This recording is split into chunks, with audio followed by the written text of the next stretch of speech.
اس لیے نرسنگھ راؤ کی خاموشی جو ہے ایک مجرمانہ خاموشی تھی جس کا جو ہے نوٹس لینے کی ضرورت ہے، اور حکومت کی سطح پر ایسے جو ہے انتظامات کیے گئے کہ یہ چیز جو ہے عام نہ ہو پائے، اور وہاں پر پولیس اور جتنے بھی ایجنسیاں تھی سب نے غض بصر سے کام کیا، سب نے نظریں نیچے رکھی اور جو کچھ ہو رہا تھا ہونے دیا، جس کا جو ہے ثبوت بار پہلی کی اگر ویڈیو کلپس ہے، اور یہ 6 دسمبر کو بہت دھوپ رہی ہے، اس کو دیکھ لیا جو کچھ ہوا ہے وہ اس کے بولتی داستان۔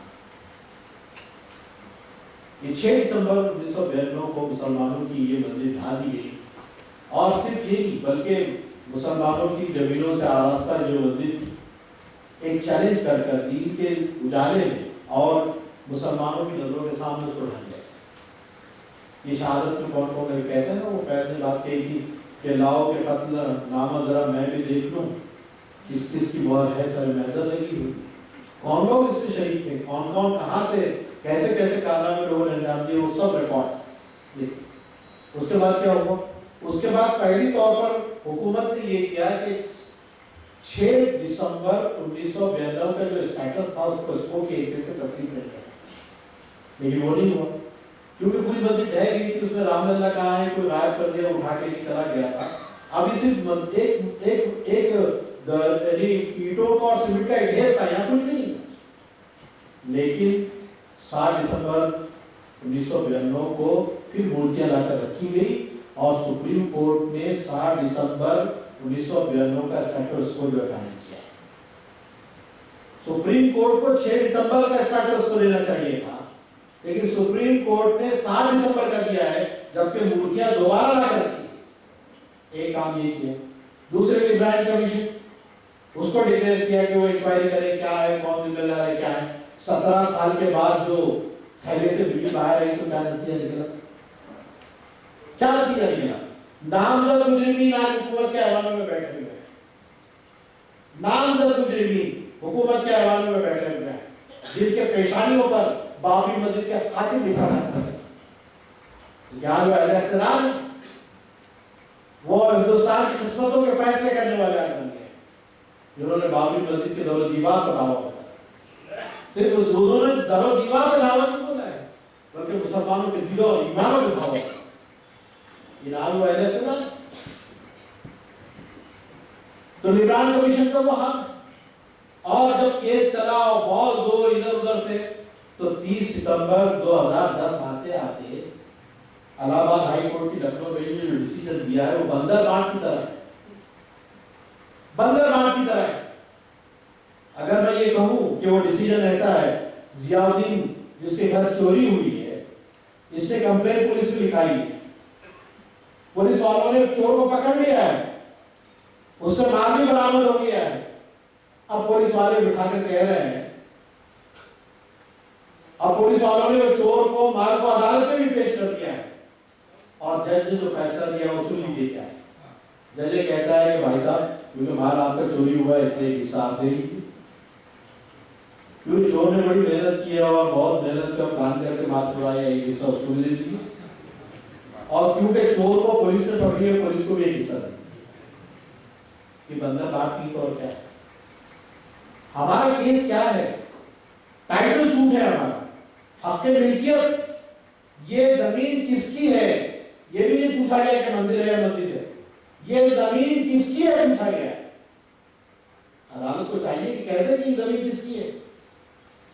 اگر عدالت میں دم ہوتا تو کہتی ہے کہ مسلمانوں کی زمین ہے، مسلمانوں کو دے دیا جائے، سمجھتے کہ انصاف ہمارے ساتھ ہے، لیکن اس نے تو بندرگاہ کر دیا ہے، ایک حصہ تم کو ایک حصہ ان کو، ایسے یہ کوئی پارٹیشن ریٹ نہیں تھی، یہ پارٹیشن اپلیکیشن لگائی نہیں تھی کہ آپ تقسیم کر کے دیجیے، ہم بھی پوچھ رہے تھے کہ زمین کس کے فیصلہ کی، لیکن یہ نہیں ہوا۔ اس سے کیا ہوا؟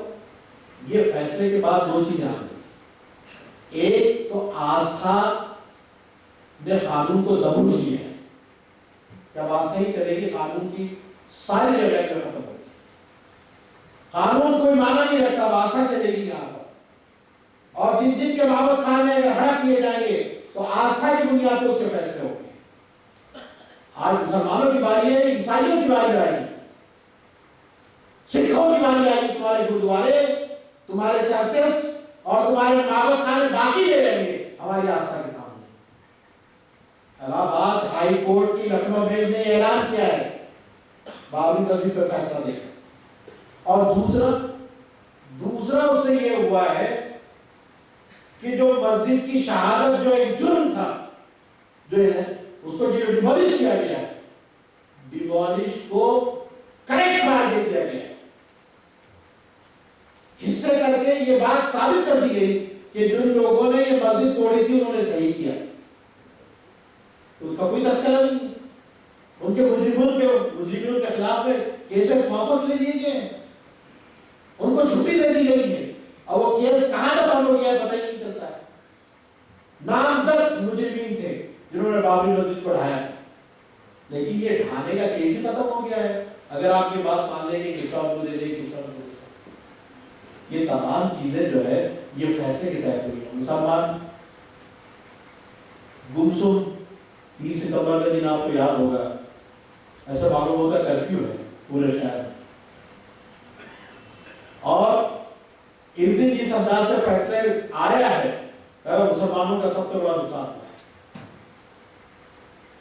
دروازہ کھلنے دروازہ بند ہونے سے زیادہ سنجیدہ دن تھا یہ.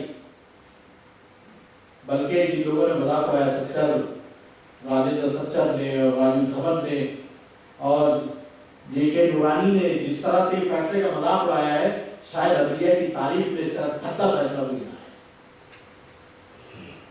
اور آپ دیکھ لیجیے بابری مسجد کی تاریخ سیاست دانوں کو عدالت کی کھیل ہے.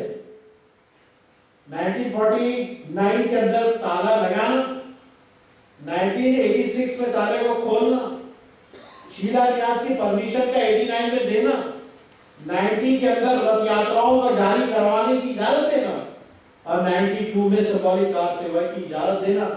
7 دسمبر 1992 کو اسٹیٹس کو کا کرنا اور اس کے بعد یہ 30 ستمبر 2010 کا فیصلہ یہ عدالتوں کی ذریعے سے تو ہوا ہے. یہ عدالتوں نے فیصلے کیے ہیں. اور کون لوگ تھے سینٹر میں اسٹیٹ میں کون لوگ تھے ان کو دیکھیے. تو بہرحال میں تو یہ چاہتا تھا کہ یہ پوری تعلیم جو ہے آپ تک گوشت گزار کی جائے اور اس اعتبار سے ہمیں یہ بھی معلوم کرنے کی ضرورت ہے کہ ہم نے اس میں کیا رول پلے کیا ہے. ہماری کوششیں کیا رہی ہیں. ہماری کوششیں کیا رہی ہیں. ووٹ کلب پہ ریلی ہم نے کی 5 لاکھ سے زیادہ لوگ جمع کیے. وہاں پہ مسلم لیڈرشپ کا جو ہے جو ہنسی بالکل مذاق کی طرح مسلم لیڈرشپ نے وہاں پہ بہیو کیا. اس کے بعد 15 اگست کے بیک آؤٹ کا فیصلہ کیا وہ فیصلے واپس لے لیے گئے. ارجا مارچ کا فیصلہ کیا وہ واپس لے لیا گیا. رابطہ کمیٹی بنی ایکشن کمیٹی بنی انہوں نے کوئی رول پلے نہیں کیا. پرسنل لا بورڈ نے اپنے ہاتھ میں یہ کیس لیا اور یہ کیس اب تک پرسنل لا بورڈ کی کوئی کمیٹی دیکھ رہی ہے. اس کا حال یہ ہے کہ سپریم کورٹ میں کیس ابھی ہے. الہ آباد ہائی کورٹ کا ڈیسیجن ہو کے 5 سال ہو گئے ہیں. ابھی 1 مہینہ پہلے وہاں کی اوریجنل کاپیاں پہنچی. 5 سال ہو گئے فیصلہ ہو کر لیکن ابھی سپریم کورٹ میں وہ ڈیسیجن کی کاپیاں پہنچی ہیں. ابھی جو پارٹیز کو نوٹس پہنچائی جائے گی اور نوٹس کیا ہوگا اور سپریم کورٹ کا فیصلہ دے گا. یہ ہے وہ صورتحال جو بابری مسجد کے تعلق سے ہے. اس سلسلے میں اور فکر کرنا چاہیے کہ اس کی بازیابی کے لیے ہم کیا کر سکتے ہیں اور اس کی بازیابی بہتر انداز سے کیسے ہو سکتی ہے. امن سے ہوگا تو امن سے لیں گے, جنگ سے ہوگا تو جنگ سے لیں گے. امن سے ہوگا تو امن سے لیں گے. اگر جنگی کرنی پڑی تو جنگ کے لیے بھی تیار ہیں. لیکن ہم اپنے حق سے دستبردار نہیں. اپنے حق سے دستبردار ہونا اپنے گھر سے دستبردار ہونا ہے. اللہ سے دستبردار ہونا ہے, اس کے رسول سے دستبردار ہونا ہے. اللہ کے گھر سے دستبردار ہونا اپنی ایمان سے دستبردار ہونا ہے. اگر ہم دستبردار ہونے کے لیے تیار ہیں تو پھر جیسے چاہے خوشی منائیں. مجھے تو کبھی کبھی ایسا لگتا ہے کہ ہم جو 1 سال میں ایک مرتبہ بیٹھے ہیں کہ خدا اس کے اوپر بھی نہ عذاب ہوتا ہے کہ ہم نے اللہ سے کبھی معافی تو مانگی ہی نہیں کہ اس کے ٹوٹتے وقت سے لے کر اب تک ہم سوتے رہے, ہم نے کچھ نہیں کیا. ہمارے گناہوں میں ہم نے اضافہ نہیں کیا ہے. ہم نے کبھی توبہ نہیں کی. پروردگار تیرے گھر کو ٹوٹتے ہوئے دیکھ رہی زندہ ہے اور تیرے گھر کو مختلف ہاتھوں میں حصے بکھرے ہوتا ہوا دیکھتے رہ رہے, کچھ نہیں کیا. یہ گناہوں میں تو ہم نے اضافہ کیا تو اللہ ہمارے ساتھ کیسے برداشت کر سکتا ہے. یہ گڑا کر معافی مانگی اللہ. اور کچھ کرنے کے عزم کی دعا کی ہے، ہمت و حوصلے کو حاصل کرنے کی دعا کی ہے۔ اللہ ایسے حالات ہمارے بنا دے کہ جو انصاف کرنے والے ہاتھ ہمارے بن جائیں، ایسے ہمارے مقدر بنا دے کہ ہم لوگوں کی زندگیاں انصاف کے ساتھ گزارنے والے اور انصاف کے ساتھ چلانے والے بن جائیں۔ جو بے انصافیاں ہمارے ساتھ ہوئی ہیں ان کو کمپنسیٹ کرنے والے ہم بن جائیں، اور کل جو ہمارے ساتھ زیادتیاں ہوئی ہے ہم ان زیادتیوں کو بہتر طور پر ریکٹیفائی کرنے والے ہو جائیں۔ اگر ہم یہ دعا کر سکتے ہیں تو یہ دعا بھی کریں، اور اگر یہ نہیں کر سکتے تو کم سے کم اپنی اولاد کو ماں کے دودھ کے بوند کے ساتھ یہ تو پلائیے کہ بیٹے ہم اور یہ اس کو کمپنسیٹ نہیں کر سکتے، تم اپنی جوانی ہے اس کو کمپنسیٹ کرنے میں ضرور جاتے۔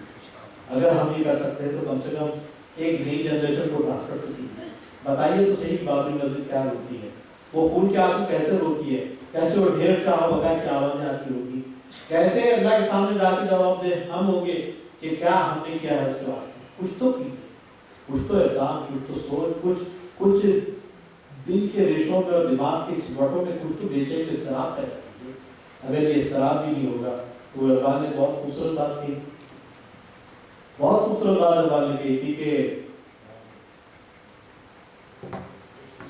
خدا تجھے کسی طوفان سے آشنا کر دے کہ تیرے بحر کی موجود اضطراب ہے۔ یہ اضطراب تو پیدا کیجیے، کچھ سوچیے تو صحیح۔ ایک سجدہ جو ہم عام مسجد میں کرتے ہیں، کبھی بابری مسجد کے تصور تو کیجیے کہ وہ بھی ایک مسجد تھی جہاں ہماری زمینیں آلود ہوتی تھی، وہ بھی ایک ایسی سجدہ گاہ تھی جہاں آج ہم یہاں سجدہ کر رہے ہیں۔ وہ کب آباد ہوگی، کب وہ اذانوں سے معطر ہوگی، کب وہاں فضائیں شرک اور اس کی آلودگیوں سے پاک ہوگی، یہ تو ہم تصور کر سکتے ہیں۔ اور جس کی اگر سوچ بھی یہی ہوگی تو ہمارے اللہ کو بہت دور کی بات ہے۔ اللہ ہمارے گناہوں کو معاف کرے اور اسے بہتر سے بہتر اس کا علاج تلاش کرنے کی اور اس کو نفع ہونے کی توفیق عطا فرمائے۔